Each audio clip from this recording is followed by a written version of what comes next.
अनि 9 खान पाउँछौँ हामीले नि पायो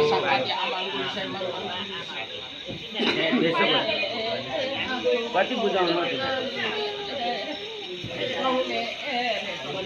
उहाँ चेली हो नि नितुङ साहब चेली हो नि हो त्यो चाहिँ राम्रो नुडी ठ्याक्छ नि मुन्दम केटा मागेर भए म त खाँदैछु नि पानी आज पानी खाएर त्यो त कास्टी काट्छ अब रक्सी खाने एउटा क्याम हुन्छ नि त हाम्रो खान्छु नि म दाजु स्पष्ट भन्दैछु तपाईँले म अहिले लिन्छु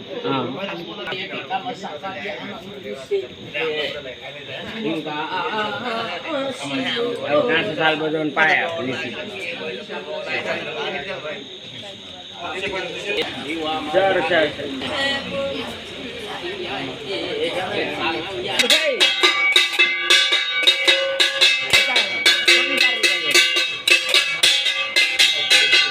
यसो घुमेर मान्छेले भाडामा खान्छ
यस्तो हुनुपर्ने हो